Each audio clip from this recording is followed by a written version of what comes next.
नमस्कार, आप देख रहे हैं एबी न्यूज का डिजिटल प्लेटफॉर्म और मैं हूं आपके साथ प्रज्ञा।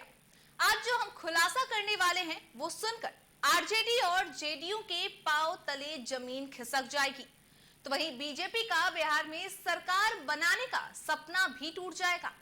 आज हम आपको बताएंगे कि कौन बनेगा बिहार का अगला सीएम और अगला डिप्टी सीएम।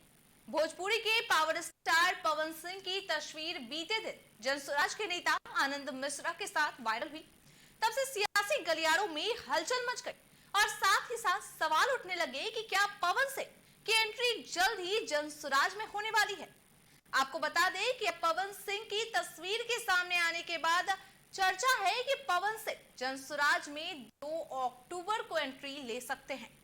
बता दें कि 2 अक्टूबर को जनसुराज दल में तब्दील होने जा रहा, जिसका ऐलान प्रशांत किशोर ने बीते दिन खुद ही किया था और बताया था कि 2 अक्टूबर को वह जनसुराज को पार्टी में तब्दील करने जा रहे हैं। और ऐसे में पवन सिंह और आनंद मिश्रा की मुलाकात की जो तस्वीर सामने आई, उसके बाद से कहा जा रहा है कि पावर स्टार पवन सिंह अब जल्द ही जनसुराज में शामिल हो सकते हैं।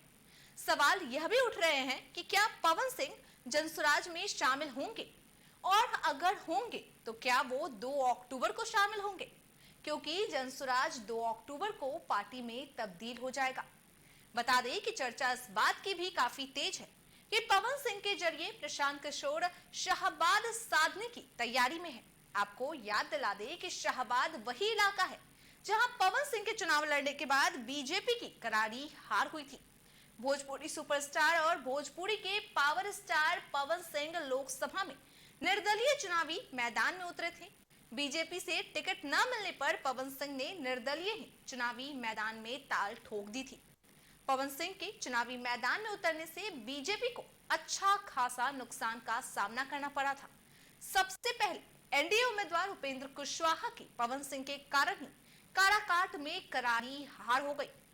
इसके अलावा कई सीट औरंगाबाद, आरा, ये तमाम वैसे सीट थे जहां पर पवन सिंह के निर्दलीय चुनावी मैदान में उतरने पर लोगों का गुस्सा बीजेपी के ऊपर फूटा और वहां बीजेपी के कैंडिडेट्स को वोट नहीं मिले, जिसके कारण बीजेपी के तमाम दिग्गज नेताओं को हार का सामना करना पड़ा।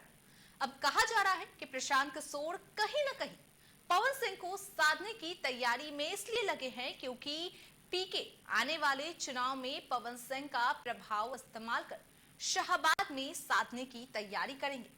ऐसे में अब देखना होगा कि यह तस्वीर सिर्फ महज एक मुलाकात की तस्वीर बनकर रह जाती है या फिर पवन सिंह जल्द ही जनसुराज में शामिल हो सकते हैं। साथ ही अगर जनसुराज की सरकार बनी तो क्या वो डिप्टी सीएम होंगे? आपको क्या लगता है? अपनी राय कमेंट करके जरूर बताएं। फिलहाल के लिए भी न्यूज में इतना ही। नमस्कार।